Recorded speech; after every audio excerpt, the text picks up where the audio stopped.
magmarkot ta og sambag or tamarin guys, ato ng gabson diha. Ubos og ibabaw para dali ra na nato ng panitan sa tunga. Ato na i-fast forward kay para dili kita sa atong video kana. Panitan nato ng tunga, tagtangon nato ng tunga. Di ba makita expert ani guys, first time ni nato nya, try lang kay wala ganahan sa nina ko nga buhato ni bonsai na napanit na. Dali ra kinapanit basta makuhaan nimo ang kuan sa ubos ug ibabaw. Wala panit na, mura gituli na kiskisa nato na diha.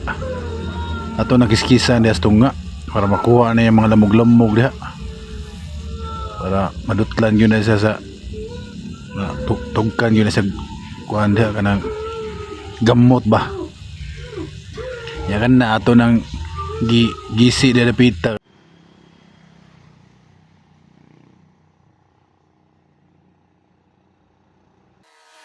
para kanang mura siya inigmahimong bonsai na siya, mura siya og kanang kraan kahoy na jud ba, mo dagko na gamot ka na siya magsilbi, mura na siya mura gamot mo kuha na siya, mo porma na siya.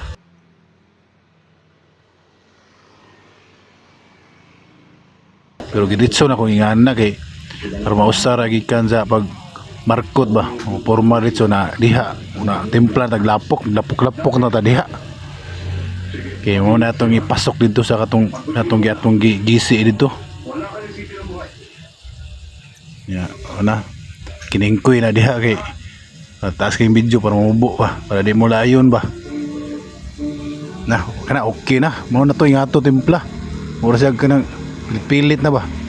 Pasok na to na diha kana pasok na diha kada kilid-kilid ng porma siya murag inig bunsayo na to na siya, porma na siya murag gamot-gamot ba, murag dako yung punuan ba na ato nang butang naglapok na paslaka na to naglapok, parang ubok ka na siya diha.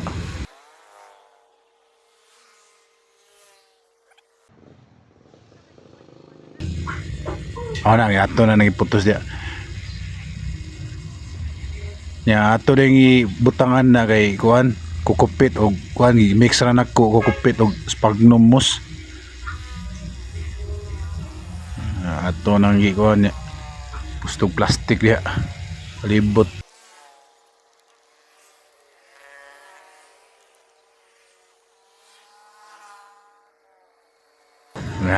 Kibultayan na to, kibultime na akong gamit kay para madali maghigkot ba, hugot na ditso ba na kana ready na kay nabutangan.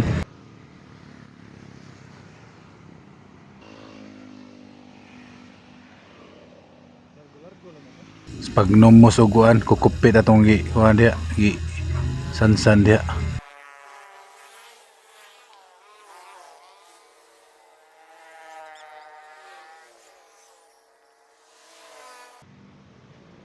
Palibot sana na palibot sigkilid, sure jud nga na jud motorok nga gamot ba sigkilid.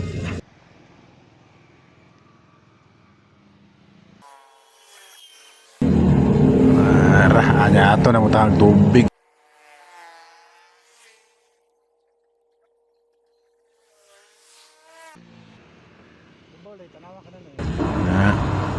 Siradaan nagbabaw kibultay gyapon ako ibutang tububo.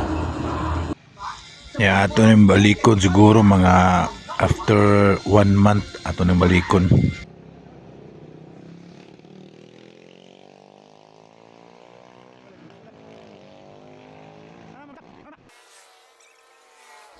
Di na natakot to guys, kanang kita-kita na sa sunod video.